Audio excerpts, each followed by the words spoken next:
Envelhecer é inevitável, mas como estamos vivendo esse processo emocionalmente? Hoje vamos falar sobre aquilo que muitas vezes não aparece nos exames, o que sentimos, o que carregamos e o que silenciamos ao longo dos anos. Eu sou Andréa Teodoro e esse é o podcast Viver Mais, Cuidar Melhor, o espaço onde olhamos para o envelhecimento com mais consciência, mais cuidado e mais verdade.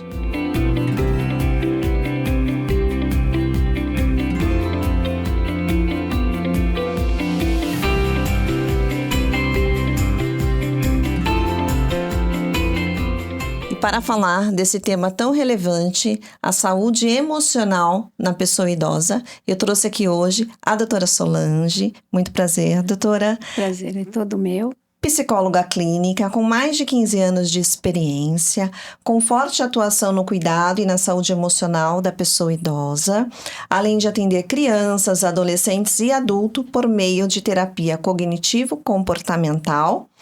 Possui sólida vivência em avaliação psicológica, desenvolvimento humano e recursos humanos, com foco em atendimento humanizado, autonomia e qualidade de vida. Doutora, é um prazer tê-la aqui conosco. Seja bem-vinda mais uma vez. Muito obrigada, Andréia. É um prazer estar com vocês e falar deste tema que é tão esquecido e tão importante, né? A qualidade de vida dos nossos idosos. E para falar sobre essa emoção, essa parte sentimental e emocional do idoso, o que realmente significa isso? O que realmente estamos falando? Estamos falando do envelhecimento, né? Que para todos chegam, né? E como a gente lida, né? Isso é uma jornada, né? Uma trajetória de todos nós. Então, é a capacidade de lidar com essas mudanças que a gente sofre, né? Tanto física, quanto social e tanto quanto familiar. Como lidar com isso? E existe diferença entre envelhecer fisicamente e envelhecer emocionalmente? Sim. Com o tempo, tudo isso tem experiências, né? Acumuladas desses nossos idosos. Tanto faz quando ele está envelhecendo no início, né? Para a mulher tem uma diferença muito grande, né? Que tem a questão hormonal, a menopausa, isso fica mais em evidência. E a gente precisa lidar com isso. E tem muitos que vão já lidando quando se aposentam na menopausa, então eles conseguem lidar melhor com essas emoções. Então, existe uma diferença entre o envelhecimento do homem, na parte emocional, e o envelhecimento da mulher. Da mulher. E é bem notável isso, um ou outro, ou somente o especialista, no caso a senhora, a doutora, consegue perceber, ou as pessoas? As pessoas, leigas? né? Tem vários fatores aí que a gente consegue identificar. O envelhecimento naturalmente traz sofrimento emocional. Ou isso depende de outros fatores? Olha, a gente pode falar em perdas, lutos e adaptações na idade do envelhecimento. O que acontece, né? Elas vão perdendo as suas autonomias.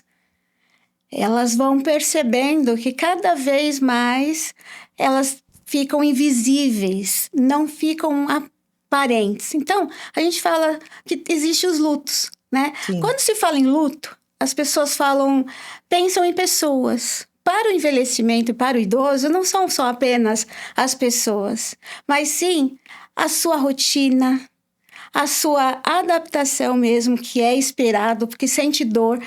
Um ente querido faleceu, um amigo, então ela fala assim, meu Deus, como vai ser isso? E aí a gente tem a diferença de lutos. O luto que é saudável, que é aquilo que a gente espera, que é uma dor que ele sente, é uma questão mais de elaboração. Agora, o luto, sendo sofrimento, ele já não pode ser. O normal é sentir a dor como qualquer pessoa, né? Pela situação, pelo sentimento que essa pessoa tem. Agora, quando vira sofrimento, para o idoso já é mais complicado. Porque ele se vê que ele pode ser o próximo, né? E ao longo do tempo, ele precisa elaborar. Tá. Isso é o luto quando se perde um familiar, um amigo, uma Sim, pessoa muito, muito próxima. Ele sim, entra nesse luto. sim. E quanto tempo é esperado um luto normal, de um luto mais sofrido, onde ele precisa entrar com outros cuidados, com outras terapias e até mesmo com medicação? Existe um tempo para perceber Então, olha, isso? a gente tenta trabalhar com idoso ou com qualquer pessoa, no máximo aí, um luto de 1 ano, né? Depende do que você, qual a sua afinidade com essa pessoa, como você lida mesmo com a morte, Uhum, né? Mas a de sofrimento, ela paralisa o idoso. entendi. Ele entra no isolamento, né? Numa escuridão, ele começa a perder sentido da vida. E nem sempre é por um luto, né?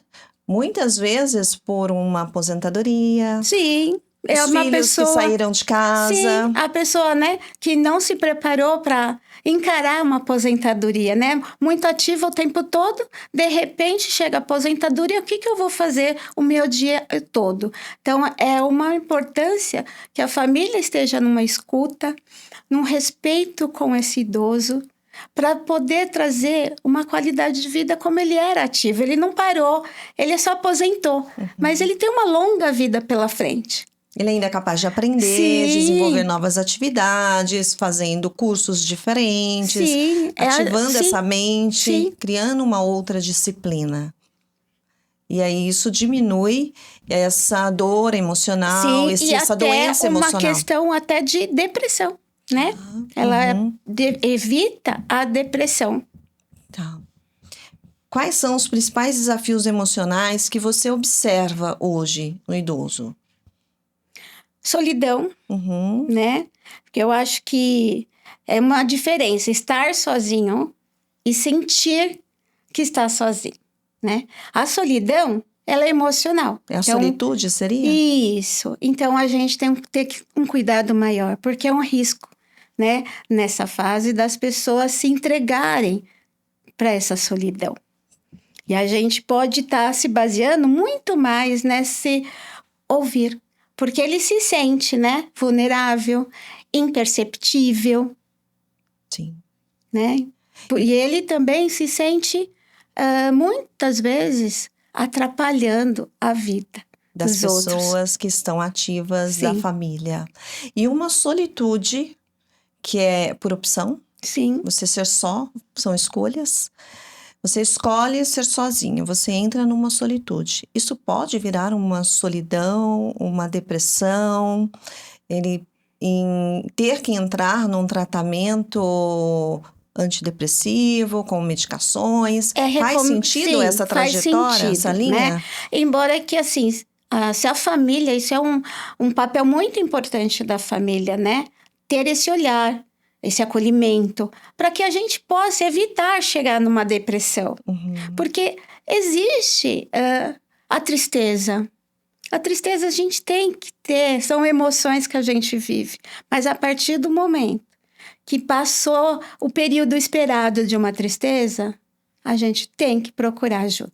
Então, o familiar tem que levar num psiquiatra para entrar com antidepressivo e a terapia A terapia, ela é primordial, primordial. associada ao tratamento medicamentoso, Sim, se for recomendado. sim, E aí, em quanto tempo ele começa a melhorar? Depois de uma terapia? Eu sei que isso é muito pessoal, sim, vai de paciente para do paciente. acesso que a gente tem ao paciente, Isso. né? O quanto ele Ele tá, explora esse sentimento. sim, quanto ele consegue falar sobre, né? Uhum, Então, lá no consultório, a gente tem diversas vivências, né? Pessoas que já me passaram testemunhos que eu ajudei na fala, na conduta, melhoraram em 6 meses. Quer dizer que ele está curado? Não. Se ele percebe que a terapia é um meio que ele tem de falar sobre seus sentimentos, sem julgamento, sem que os filhos saiba da vida, porque às vezes a gente recua para falar para os filhos o problema que a gente está vivendo. sim. E existe a resistência deles procurarem a Muito, terapia? muito. Eu vivencio isso com os nossos pacientes na empresa. eles relacionam ainda, é muito... É um tabu. Um tabu, exatamente. Eu não estou precisando, eu não estou louco. Psiquiatra, então, nem pensar. Sim, Mas eles associam o sim. psicólogo com o psiquiatra, E né? remédios E uma tarja junção... preta, né? Isso. E dificulta muito mais. Sim. A melhora, ele vai se isolando. Sim. E como que nós conseguimos levá-lo para essa terapia? Porque eu vejo que a família não consegue.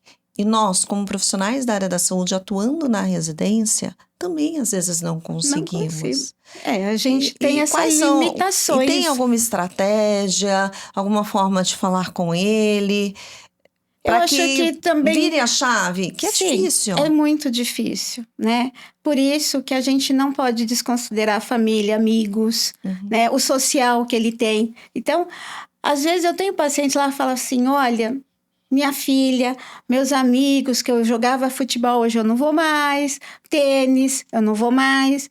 E falaram, por que você não procura um profissional? Porque a gente, às vezes, é amigo, dá Sim. conselho, não mas pode, o conselho não funciona. Não. Amigo até pode. Não é indicado, né? Não, amigos, pode dar seus conselhos. Sim, né? mas Numa não você fazer terapia com ele. Não, um bate-papo, né? Tá Isso. ali, ele está desabafando, aí você chega, você não precisa desabafar comigo. Eu não vou ter como te ajudar, porque eu sou seu amigo. Sim. Então não é sobre idade, é sobre perdas. Sim. Porque a doença que não vemos, que é a doença do sentimento, ela é muito do emocional, silenciosa. que é silenciosa, ela não tem idade para começar. Não tem idade. Mas isso se acentua no envelhecimento? Olha, vai depender muito das experiências acumuladas desta pessoa que a gente está falando, que às vezes é o idoso. Né? Se ele passou muito sofrimento, se ele foi uma pessoa muito sedentária, né? Então até existe uma predisposição para ele ter esse quadro mais depressivo. Tá. E como diferenciar o luto natural de algo que precisa de atenção psicológica? Esse nós já falamos. Como que você identifica? Vamos repetir, que eu acho isso muito importante. Tá. Como que você vai identificar, mesmo que não chegou aquele 1 ano esperado da dor, do luto vivido, como você vai identificar se ele está piorando mesmo estando nesse 1 ano? Que precisa entrar com um tratamento medicamentoso, que não é só aquela dor, que existe algo que está machucando ainda mais. Sim, são fatores importantes, né, da saúde do idoso. Quando ele fica paralisado, ele começa a perder o sentido. Então, você conversa com ele, qualquer pessoa, mais próximo às vezes é a família, às vezes tem uma cuidadora, e ele não quer falar. Ele já começa a sentir aquela escuridão, né? Eu preciso ir embora, não tem mais sentido a vida para mim. Aí sim é hora da gente ter este olhar diferenciado. Traz para um acolhimento e revive essa pessoa. Sim. E eles vão ao consultório ou é preciso ir à residência? Então, a gente faz esses 2 trabalhos. Isso depende muito da capacitação que essa pessoa se encontra, né? Muitas vão para o consultório. Eu tenho uma que ela está comigo há 3 anos, uma fofa. Antes da pandemia, ela ia até o consultório.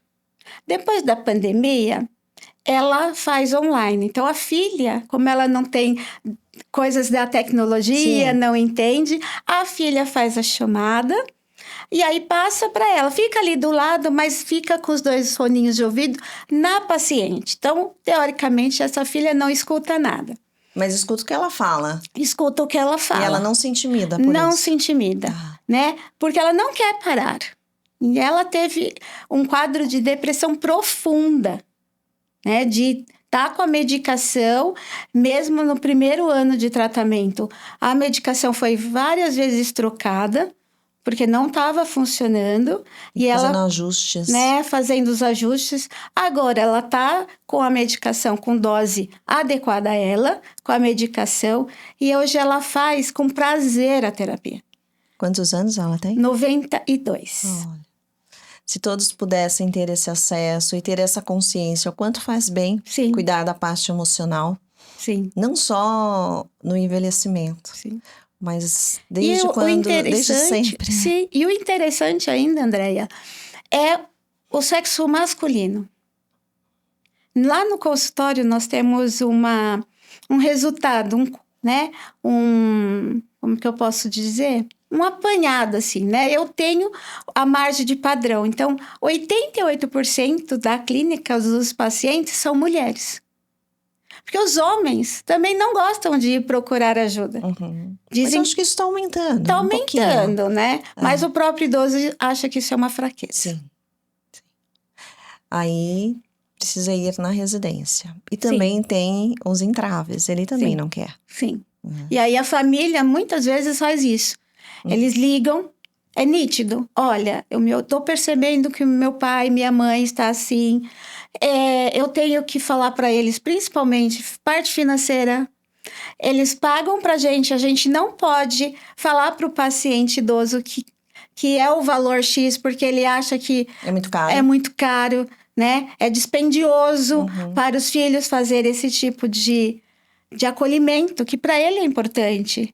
Mas ele acha que isso pode trazer problemas.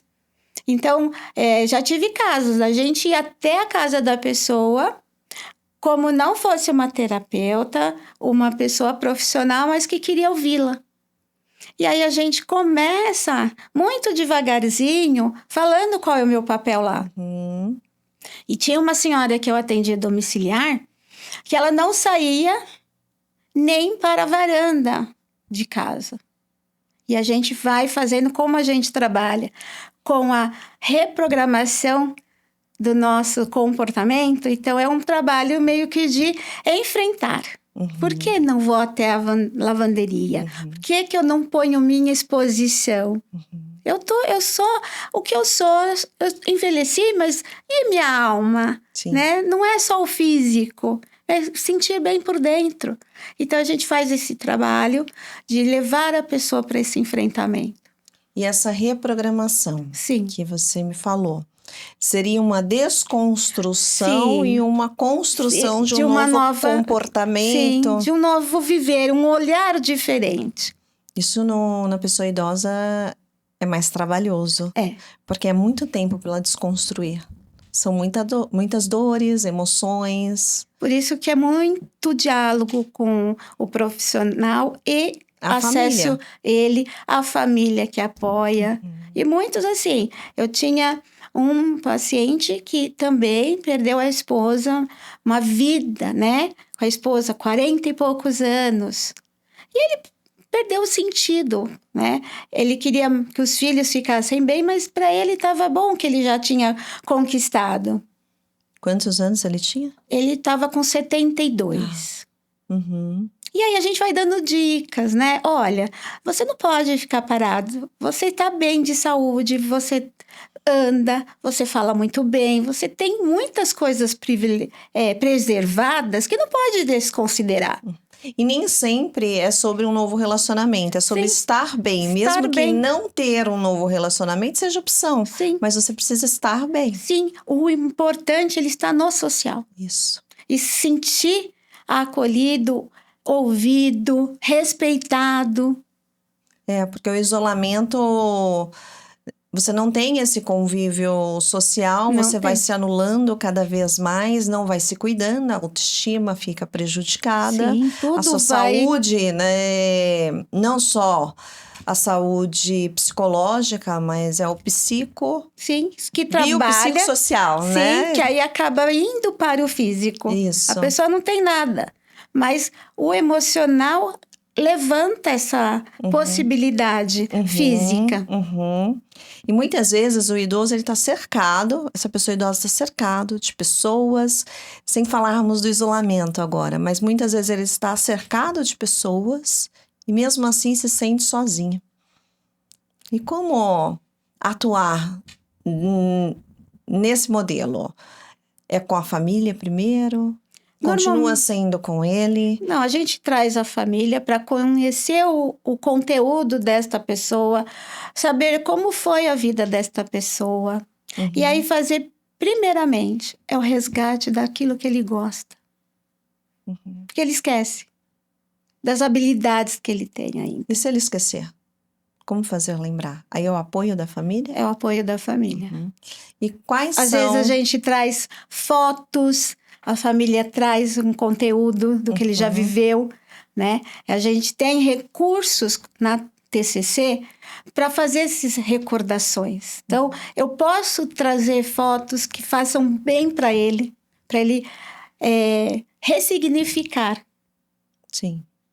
Isso vai impactar positivamente a sua atuação, Sim. o seu tratamento, vai te direcionar. Muito, vai direcionar. E o que a família pode fazer que é negativo para que esse tratamento seja eficaz? Que nós falamos o que ela faz. Traz fotos, muita conversa, muito diálogo, traz lá as memórias do passado. Mas o que ela pode fazer é que acaba impactando negativamente. Porque muitas vezes as famílias fazem achando que estão acertando. E não é uma receita de bolo, mas há um caminho. Sim. O que seria? Acho que o que é negativo? Negativo é a negação da própria família inicial. Negação do sofrimento. Né? E querer o mediatismo. Que ele melhore de um dia para o outro. E aí começa a ter o empate com a família. Aí a família, ele fala assim, hoje eu não tô afim, então tudo bem. E aceitar, né, muito o que ele diz. Se a gente muda os papéis, né? Sim, Na sim. idade que eles estão, a gente passa a ser o pai, a mãe e eles os filhos. Então, não que eles não tenham as decisões, porque eu acho que isso também não é positivo. Eles precisam decidir certas coisas, para eles se sentirem vivos, pertencentes, Sim. atuantes, isso. tendo as responsabilidades. Mas tem momentos que não dá para eles escolherem. Não dá. Cada caso é um caso. É um caso. Então, impacta negativamente se a família não for participativa, se a família não... família própria não acreditar no tratamento, na melhora que pode ser a longo, médio prazo. Sabe onde eu percebo isso? Quando há um casal e um deles adoece. Ou seja, por um problema de doença clínica ou psicológica. O parceiro não aceita. Por exemplo, eu vivo isso em algumas residências. O homem fica doente, emocionalmente, fisicamente, clinicamente, e a parceira esposa não aceita e trata ele como se ele pudesse fazer ainda as atividades que fazia anteriormente. Isso gera um conflito interno, brigas mesmo, discussões. Nós presenciamos isso. Do não aceitar que o meu parceiro está nesse estágio agora, sendo que há 1 mês, há 2 meses atrás, há 1 ano, ele era ativo, ele saía para treinar. Sim, e a gente pode até falar no próprio Alzheimer, né? Que a pessoa vai esquecendo. E é muito rápido muitas vezes, né? Tava bem, de repente... Rápido. Começa a avançar o Alzheimer e as pessoas não aceitam mesmo. Acho que é manha. Então, aí é um tratamento mesmo do casal, da família, de quem está ali dando todo o suporte, dessa rede de apoio. Sim. Né? Mas é muito difícil. É difícil. Eu vejo isso com muita frequência. Um lidar com o outro como se o outro ainda fosse uma pessoa normal e não precisasse dos cuidados. Por questão de estar gastando muito também. Quem é muito médico, é terapia, muito mais medicamentos, e ele já não é mais o mesmo. Ou ela, ou vice-versa. Sim. Quando isso acontece no caso da mulher, e o homem ainda é ativo e a mulher está mais dependente, eu tenho um caso, ele quer que ela cozinhe. E ela não tem condições de cozinhar. Né? Ele quer que ela faça uma mesa do almoço, que monte uma mesa, ela não tem. E para ele é muito difícil a aceitação. Para ele é difícil, para ela muito mais, por tentar fazer e não conseguir. E ter pessoas em casa fazendo o que era de costume. E uma coisa também, né? Eles são resilientes, né? Resistem a uma cuidadora na casa. Eu tinha casos assim, né? De não parar cuidadora na casa desse paciente, Porque assim, ela sabia da dificuldade apresentada, ela não conseguia fazer mais nada, mas assim, mexer na minha cozinha? Isso. Como assim? Isso. Essa pessoa não, mal entrou na minha casa, vai mexendo nas panelas. Por quê? Porque precisa fazer o alimento para aquela pessoa. Sim. E falta a aceitação da própria pessoa de ter uma ajuda. Eu acredito que colocar pessoas dentro de uma residência para cuidar de idosos, você ali contratar uma empresa ou particular para o seu pai, para sua mãe é muito difícil. Assim como ter que levar para uma instituição de longa permanência é muito difícil para a família, principalmente para a família que é presente. Então, a partir do momento que você monta uma equipe, entra naquela... É uma invasão. Sim. É uma invasão. Sim. Imagina entrando na sua casa, né? Pessoas estranhas. Cada dia uma pessoa, de dia, de noite, mudando toda a rotina. Tudo tem que ser com muita tranquilidade, com Muito muita respeito, calma, com muita né? paciência. Sim. Porque eles estão num estágio que nós precisamos nos colocar no lugar deles. E Porque que é nós difícil vamos estar, né? É difícil, é muito difícil a aceitação. Sim. Então, esse é o meu trabalho diário na empresa com profissionais.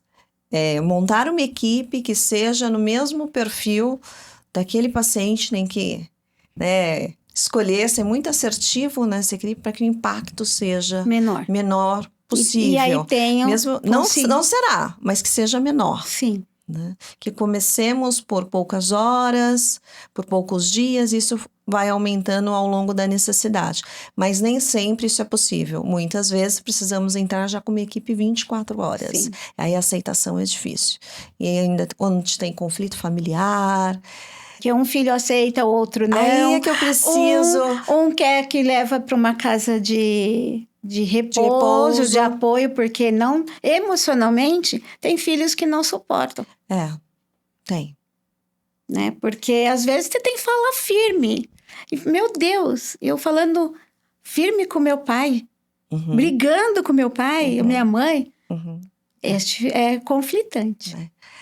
São histórias. Eu falo que vivemos histórias. Sim. Histórias de vida. Sim. Dá para escrever um livro. Há 2 semanas atrás, eu faço vários trabalhos voluntários na paróquia onde eu frequento no meu bairro. E nós temos um trabalho de falar juventude acumulada. É um trabalho de um dia, né, no final de semana, começam às 8 e vai até umas 5. E a gente tem as inscrições gratuitas para os idosos. E a gente faz palestra, a gente traz dança, a gente traz dinâmicas. E você precisa de ver. Começam tímidos. Tomam lá o seu cafezinho que a gente prepara, tudo com muito carinho. E eles não se falam, a não ser que vai o casal. Mas não tem interação. Depois do almoço, eles já estão conversando, já estão outro astral, tão felizes. E retornam no dia seguinte. Não, e um aí, dia só? É um dia só. Né? E aí, no final, a gente faz alguma dinâmica que é do abraço. E aí, eles se revelam, né? Quanto foi importante para eles aquele dia que a gente estava exclusivamente para eles. Aí vem um rapaz que a gente tem um contato, que ele é professor de dança. Então, ele já tem essa habilidade com os idosos. Teve uma senhora que ela deixou, estava tão emocionante, estava tão bom para ela, que ela deixou a bengalinha de lado e foi dançar. Quanto estimula. Quanto é importante. Onde que é feito esse trabalho? É na paróquia Nossa Senhora de Fátima, na Vila Leopoldina. Na Vila Leopoldina, né? E uma vez por mês? A gente faz isso 2 vezes por mês, às vezes espaça um pouco mais, né? Então, é um trabalho que a gente entrou agora, né? Às vezes a gente faz uma por ano. Já teve pessoas que deu testemunho que já foi o 10º encontro que ela participa. E quantas pessoas? Não tem limites. Não tem gente limite. não Mas tem. o espaço comporta quantas pessoas? 50, 100 pessoas. E às vezes enche? Olha, interessante. Vamos deixar depois aqui o @? Deixo sim.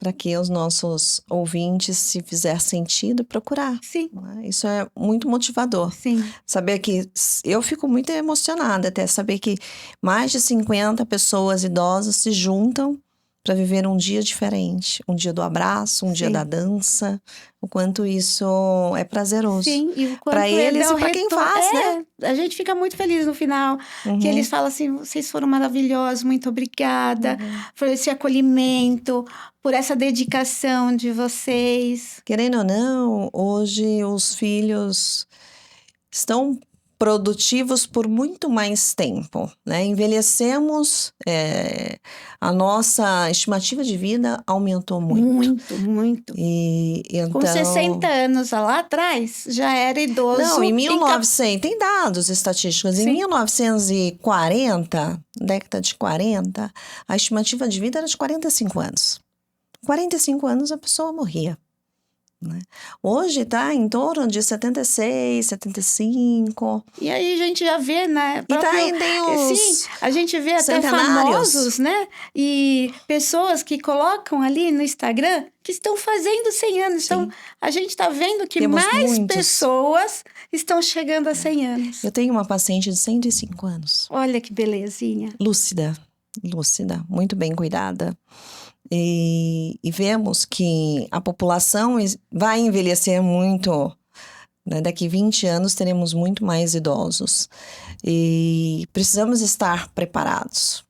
Porque hoje, os filhos, voltando ao que eu queria falar anteriormente, os filhos estão trabalhando, né, há 40, 50, 60 anos numa vida, né, produtiva, mulheres trabalhando que não têm mais o tempo para ficar dentro de casa com a pessoa idosa.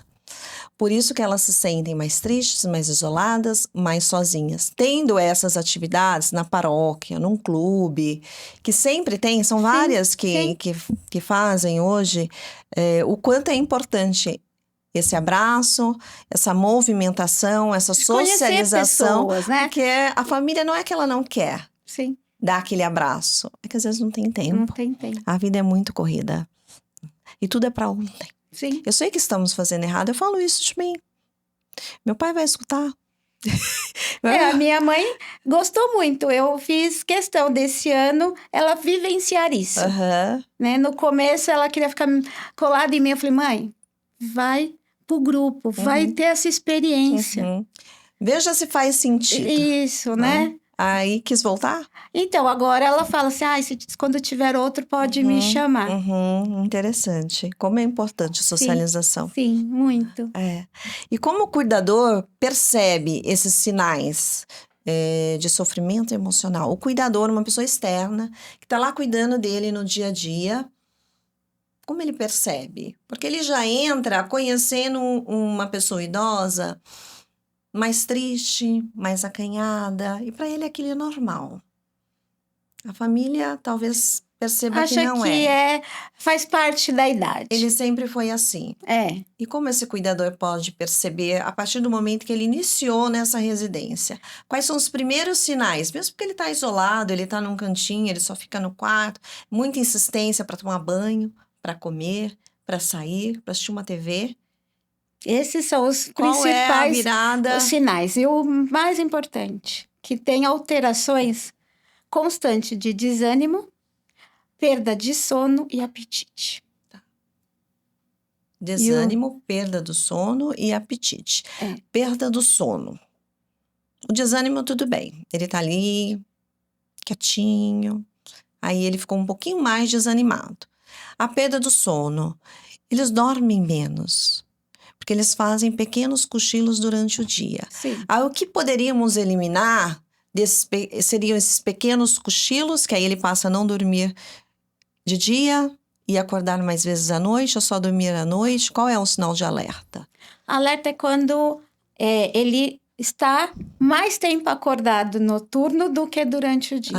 Por quê? Às vezes a gente está na atividade e aí o isolamento, o desânimo, ele não quer, ele prefere estar dando esses cochilos, porque esses períodos ninguém está falando comigo, ninguém está pedindo nada. Ninguém está nem olhando para mim, né? Nem olhando para mim.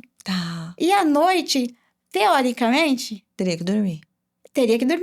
Porém, ele fica um pouco mais ativo Porque não tem ninguém para fazer essas cobranças. Ah, porque aí tá todo mundo Tá dormindo. todo mundo dormindo. Aí ele cai. Aí Aí onde tem as quedas. é onde eles têm as quedas. Né? Onde tem as quedas, que é no período noturno. Sim. Teremos um episódio aqui sobre quedas. E tem um estudo sobre isso, que eles caem mais no período da noite, na transição do quarto pro banheiro. Sim. Mas isso aqui é só um spoiler do nosso e próximo. levando em consideração também, acho que a própria medicina vai explorar isso mais, que às vezes as quedas não são porque escorregou, porque teve uma labirintite, alguma coisa. Às vezes é o fêmur que quebra e aí ele ele cai. Exatamente. Por conta de osteoporose, por conta de outras questões. Sim. Exatamente. Tem dados sobre isso. E nós vamos falar aqui. Oba, isso é muito legal. Existe uma forma certa de conversar com esse idoso sobre esse sentimento, sobre essa dor? Como que nós, leigos na psicologia, na terapia comportamental, como que nós podemos iniciar uma conversa com ele? Porque ele vai ser relutante ou ele vai ficar calado. Um cuidador, ou um familiar, ou alguém que não seja um profissional. Como que podemos abordar sobre essa dor, esse sentimento emocional? A gente sempre traz evidências para ele, né? Olha, estou percebendo que você está mais triste depois disso e disso. Você não é assim. Eu estou à sua disposição. A hora que você quiser falar, eu estarei aqui na sua escuta. Esse é um chavão que eles querem ouvir, né? Meu filho está de olho em mim. Tá. E termina dando um abraço silencioso para ele sentir que realmente ele pode contar com essa pessoa. Tá. E o profissional? O profissional é a mesma coisa, né? A gente não pode invadir, até porque a gente não é detetive. Nada. Não pode fazer Só queremos pergunta ajudar. Eu sempre começo assim, você está livre para dizer o que você quiser. Uhum. Conte da sua história o que você acha que mais marcou a sua vida. Uhum. Você sabe que eu comprei outro dia no Instagram, veio uma propaganda de um joguinho para memória, usado em idosos. Eu não sei se você já chegou a ver. Tem É uma caixinha com vários cartõezinhos. E nesses cartõezinhos tem as perguntas. Me conta. Aí você joga com ele. Você pede para que ele escolha uma carta. Quando ele escolhe a carta, é a pergunta que vai ser lançada. Me conte com que você trabalhava. Com quantos anos você começou a estudar? É formada em quê? E aí vai resgatando essa memória. A gente na TCC, inclusive, a gente tem o baralho do idoso, né? Que é justamente essas perguntas, né? Então, tem perguntas da sua infância, como eram seus pais, com quantos anos ele casou. E muitas vezes eles se emocionam. Se emocionam. Nós, né? Nos emocionamos quando falamos do passado. O que poderíamos ter feito de diferente. Mas se tivéssemos feito de diferente, hoje a história também seria outra. E será que seria boa? Sim, tem alguns questionamentos, né? Mas aí eles vão se abrindo com essas pequenas perguntas. A gente nunca vai direto ao problema. Porque o problema, muitas vezes, o familiar já nos contatou e já nos falou como era. O que ele está vendo agora. E ele talvez não aceite. Então, não é o melhor caminho ir pela dor do momento. Mas resgatar algumas coisas para a gente chegar nele e saber qual é o fundamento dessa dor. Desse isolamento, dessa depressão, da ansiedade. E o que não devemos fazer de jeito nenhum. Abordar, falar, comentar sobre as emoções desse idoso. O que não podemos fazer? Olha, é um pouco difícil, né? Porque a gente é curioso, a gente quer investigar, mas a escuta, muito respeito. E aí a comunicação, ela é precisa. Aí a gente volta lá atrás, quando a gente era criança. Eu não sei, eu tenho 3 filhos. E não adianta você chegar no seu filho e falar assim, filho, como foi a escola? Ele, fecha. Ele não quer falar. Olha só. Agora, se você traz para a vivência dele sua manhã, falar para ele, filho, nossa, hoje o dia da manhã foi complicado para a mamãe e tal. E o seu, como foi? Aí você instiga ele a te contar. Você não tá... Você faz uma pergunta. Você nem faz uma pergunta. Se você fizer a pergunta, Ele não vai responder. não vai te responder. Ele vai falar igual... Você passa a bola pra ele só. Aí você tem qual a resposta dos adolescentes, principalmente? Normal. Nada de diferente. Nada diferente. Agora, se você fala para ele escutar as suas questões, ou, sei lá, coisas boas, coisas ruins, enfim, ele se sente à vontade em contar para você como foi. Porque você fala para ele, e o seu? Teve alguma coisa legal? Aí ele já está sem a armadura. Você já quebrou a armadura dele. E cuidado dessa pessoa idosa não é só cuidar da medicação, dar banho, levar no médico. Não, né? isso aí é comprar o que tem que comprar. básicas. É acolher as emoções. Sim. Esse é o principal. Sim. Talvez o principal para dar continuidade às outras questões. Sim. Até essa escuta assim, hoje eu não estou bem. Lembrei da sua mãe, sonhei com a sua mãe. E a depressão? Entrando agora nessa depressão mais profunda. A depressão em uma pessoa idosa, ela é diferente em uma pessoa jovem? Eu acho que ela só é mais duradoura.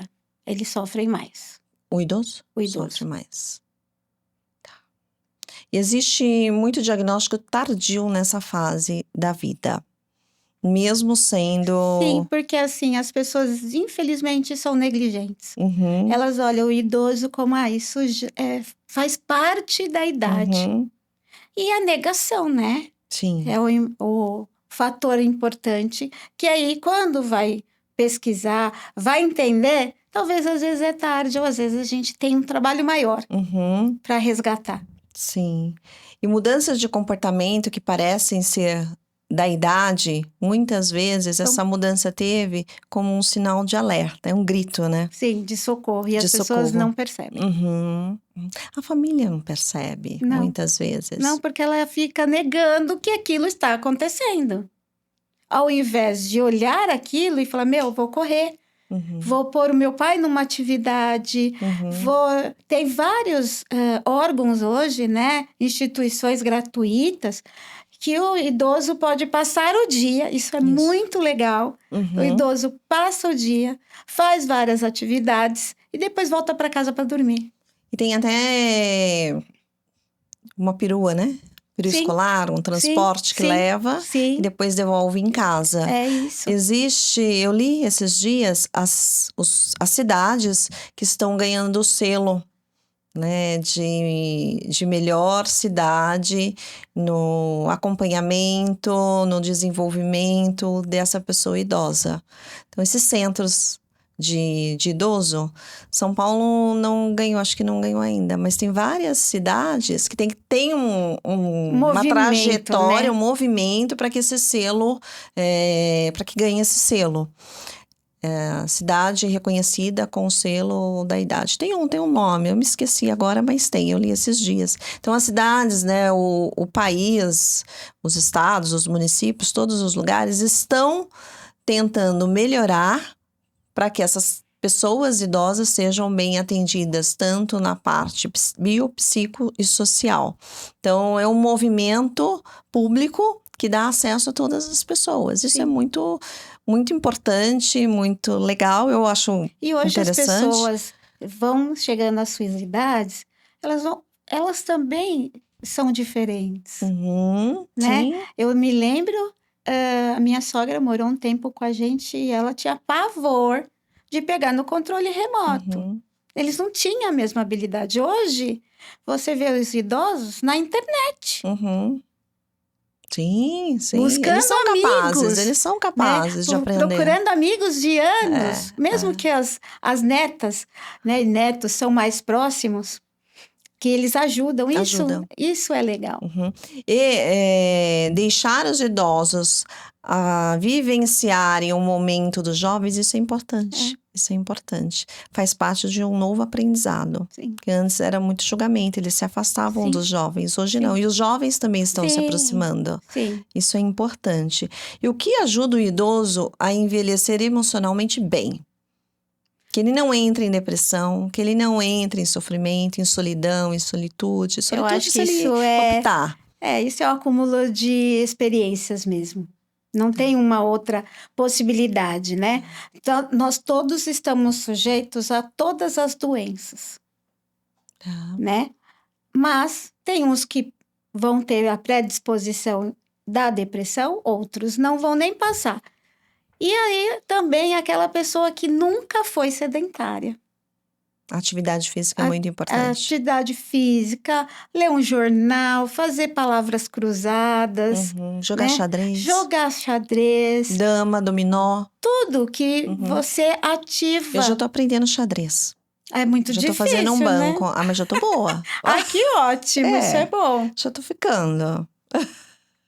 É possível desenvolver saúde emocional mesmo após uma vida difícil?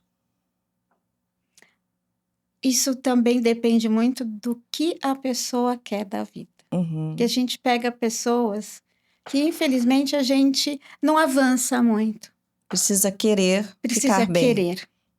Isso em tudo, né? Em Você precisa tudo. querer se curar. Ter essa iniciativa. Primeiro, tem que partir dela, para que a gente possa avançar. E às vezes a gente trata como uma reabilitação, muitas vezes a gente traz um jogo de memória, mas não trabalha profundamente, porque aquela pessoa Não quer. não quer. E a gente não pode insistir. Aí entra o psiquiatra? Entra Pra psiquiatra. E aí, se a família quer seguir só com psiquiatra, né? Porque às vezes entra na sessão, sai da sessão do mesmo jeito. Qual o papel do propósito nessa fase da vida? Eles têm propósito? Eles têm desejos, vontades? Eles planejam? Sim, muitos deles sim. Precisa, né? né? Precisa, né? Eu acho que ter um objetivo é o que leva e movimenta esse ser. Né? Isso não só o idoso, mas a gente, né? Chega a não ter... Fazer o que da vida? Não, tem muita coisa. E aí é onde a gente fala que é o protetor mais forte para os idosos, quando eles pensam que eles ainda podem fazer alguma coisa. Sempre há tempo Há de tempo. aprender uma nova Sim. língua, Sim. um instrumento musical, Sim. um jogo, viajar. Sim. Tem grupos de viagem Sim, que é só da para melhor idade. melhor idade. Da melhor idade, não falamos mais terceira idade. Não, nem idosos eles não gostam. É Tem que ser melhor pessoa idade. idosa. Tem da pessoa idosa, a melhor idade, o envelhecimento, porque desde quando nascemos, envelhecemos. Sim. Então, o envelhecimento é para todo mundo. Sim. Existem alguns alertas daqui, opa, cheguei agora nessa idade, o que eu faço daqui para frente? É ir planejando e se moldando naquele modelo da sua idade. Sim. Né? Terapia para idosos, então, ainda é um tabu. Mas é um papel essencial. Né? Por quê? Porque a gente vai fazer o que para ele? Fortalecer as emoções, fortalecer as perdas, que a gente tem inúmeras perdas, como eu disse anteriormente, não só de pessoas, mas os seus papéis como ser humano. Sim. Né? A gente vai se limitando. Antes eu era filho, eu era um estudante, depois eu virei um profissional. Tem vários papéis. E aí, com a idade, a gente vai perdendo. E o mais importante de tudo, além de tudo que a gente já falou, ter uma rotina. O idoso não pode ficar sem rotina. Isso é importante. Horário de levantar, das alimentações, das atividades físicas. Alguns são resistentes. Sim, alguns são resistentes. Mas é importante, na jornada dele, na condição que ele se apresenta, você fazer uma rotina para ele, naquilo que ele pode fazer, e dar o tique mesmo, que eu acho que isso é importante para eles. Né? Fortalece. Com certeza, com certeza. Doutora Solange, falamos da terapia, da psicoterapia, ir no profissional ir na residência, isso é custoso, tem um valor que você despende mensalmente, a senhora até falou que muitos acham caro. E quem realmente não tem condições de ir a um profissional particular, hoje a rede pública, os postos de saúde, as UBSs, os centros de idosos, existe esse profissional que possa orientar, que possa iniciar um tratamento psicológico com terapias, e eles encontram isso no Sistema Único de Saúde? Infelizmente é muito complicado, né? É. A gente tem poucos, né? Mas a gente tenta ajudar. Tem centros também de psicólogos que fazem um trabalho todo com serviço social, que a gente não fala que é um desconto, não é? Nada de graça, porque as pessoas precisam valorizar. Então, existem instituições que fazem com serviço social. E aí é um valor bem mais simbólico que a pessoa consegue fazer. Entendi. Gratuito não tem. Deve ter um outro, tem, né? Tem um ou outro na UBS, né? Que a gente sabe que tem, mas é escasso, né? A gente precisava que o governo trabalhasse melhor, tivesse esse olhar. Já melhorou muito, né? A Com o saúde pública. envelhecimento, falando muito em envelhecimento, existem vários profissionais preocupados, estudando para isso. Aqui também estamos nesse propósito para levar a mensagem, para levar a informação de uma forma clara, de uma forma consciente e verdadeira. Existem vários locais que atendem pessoas idosas, mas como a doutora disse, não tem ainda um profissional dedicado a essa atenção psicológica para trabalhar a saúde emocional. Com o país envelhecendo, a doutora acredita que isso possa melhorar? Há uma luz no fim do túnel? A gente acredita sempre, né? Que pode tudo melhorar. E nós estamos em total mudanças, né? E vai existir esses movimentos. Tem que... Né? O próprio, vamos dizer, que iniciou aí com a Prevent Senior, né? Fazendo propaganda, pelo amor de Deus, mas foi uma que olhou para os idosos. Bem antes de todo esse envelhecimento já está mais acentuado. Está mais acentuado. Foi muito até antes da pandemia. E hoje temos outras, né? Redes que trabalham com a saúde da pessoa idosa, rede particular de um valor acessível. Os próprios convênios que elas conseguem. Né? O geriatra também ajuda muito, né? O geriatra, o gerontólogo. Sim. Tem toda uma equipe multi hoje, eu vejo esse movimento estudando para essas pessoas, né? Entender melhor a gerontologia e a geriatria, que se completam, mas são diferentes. Uma cuida da doença, a outra cuida do envelhecimento. Então, eu acho que as pessoas hoje, tenho certeza, as pessoas estão se preparando para um mundo melhor, para cuidar melhor dessa pessoa idosa, até porque o país está envelhecendo, precisamos estar preparados para atender toda essa demanda mais idosa. E a estimativa de vida aumentou. E como estamos envelhecendo? Doentes ou não? E se estamos envelhecendo doente, o porquê? É mentalmente? Né? É fisicamente? Como tratar tudo isso? Uma luz que a gente pode ter no fim do túnel, para cuidar de tanta gente que ainda vai envelhecer. Porque daqui 20 anos somos nós. Sim, e eu quero que tenham pessoas preparadas, qualificadas, que me deem atenção, por isso que estamos aqui, né? Que dê essa atenção tão minuciosa, tão carinhosa e tão acolhedora para essas pessoas idosas. Eu fico muito feliz, porque eu adoro cada um deles. Cada um deles tem uma história, né? Eu cuido de pessoas idosas já há muito tempo. São 30 anos de formada, 20 anos com pessoas idosas. Então, eu vivo isso, eu vivo histórias, eu vivo a gerontologia, a geriatria. Para mim, é muito gostoso estar aqui falando dessa... E a gente aprende população, muito, né? Muito. São histórias. Existem as dificuldades, existem as diferenças, e existe a parte boa, existe a pessoa idosa estar bem cuidada, estar querendo se cuidar, deixar que cuidemos dela, para mim é muito gratificante. Hoje foi muito gostosa essa conversa. Agradeço demais a sua presença, doutora, que possa vir mais vezes. E qual a mensagem que a senhora deixaria hoje para quem está nos ouvindo, para quem cuida dos idosos, para que tenhamos um olhar diferente, um olhar especial e carinhoso para essa pessoa idosa e na questão emocional, sentimental, mental? Vou dizer uma coisa simples. Envelhecer não é perder o seu valor.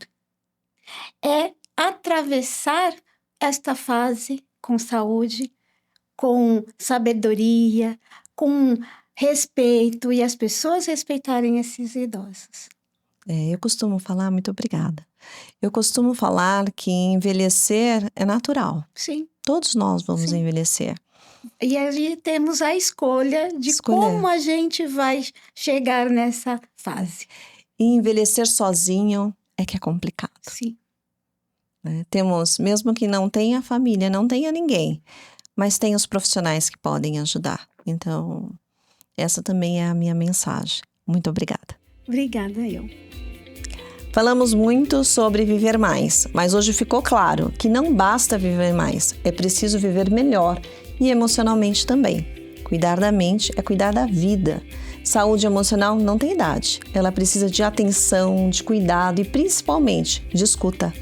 Que esse episódio sirva como um convite para você olhar com mais carinho para quem está envelhecendo e também para quem você está se tornando.